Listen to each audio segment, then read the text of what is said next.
Bonjour, mon nom est Dr Pokeo.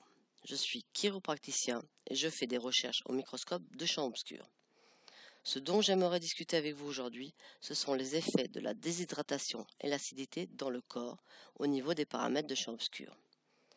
J'aimerais que vous regardiez ce tableau.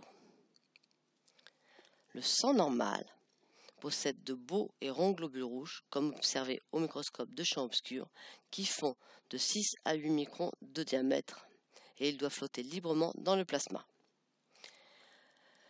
Lorsque les globules rouges commencent à perdre leur polarité négative, ils commencent à se coller les uns aux autres.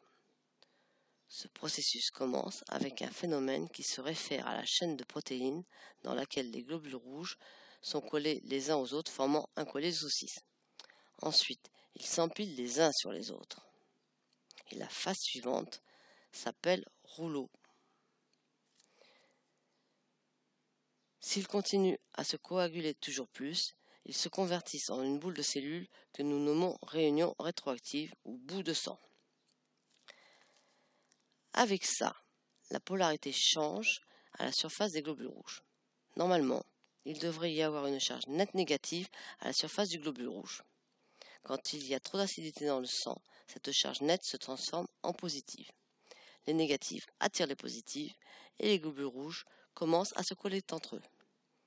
En buvant de l'eau Kangen, qui est une eau alcaline et ionisée en micromolécules par le système de ionisation, il se crée une charge nette négative dans l'eau. Avec ça, nous réintroduisons des électrons au système qui aident à réinverser la polarité à la surface des globules rouges. Nous avons fait des recherches ici, analysant des personnes dont le sang était dans un état de coagulation, et ensuite, nous leur avons demandé de boire 2 de ces récipients qui font approximativement 1,5 litre d'eau Kangen. Et 30 minutes plus tard, nous avons analysé leur sang au microscope de champ obscur et nous y avons observé combien le sang s'était normalisé. Et c'est ce que nous allons démontrer ici aujourd'hui.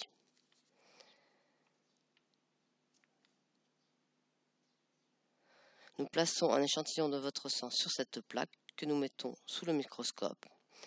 En utilisant ce tableau, nous vous aidons à voir ce que nous exposons. Vos globules sont rassemblés comme nous pouvons le voir sur cette diapositive ici. Vous avez une réunion rétroactive. Nous vous demandons de boire 2 de ces récipients qui font un total approximatif d'1,5 litre d'eau Kangen. Nous allons attendre 30 minutes et nous allons vous demander de revenir pour refaire un check-in.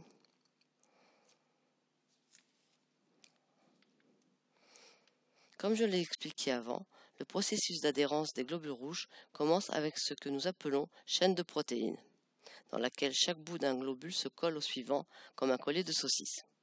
Si ce problème persiste et qu'augmente l'acidité dans le système, renversant la polarité des cellules, cela s'empile, créant ce que l'on appelle rouleau.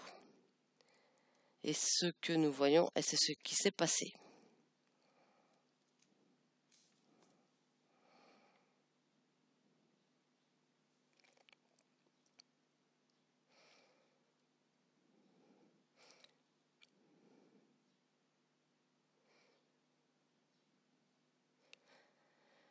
Une fois encore, votre sang original avait des globules empilés et agglutinés, et nous espérons les voir suite à cet essai complètement désassociés, flottant librement dans le plasma, convertis en de beaux et ronds globules rouges.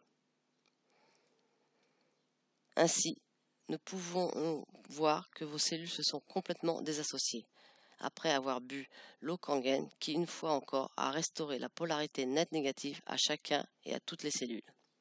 Ainsi, nous pouvons vérifier que dans 60% des cas, ceci fonctionne.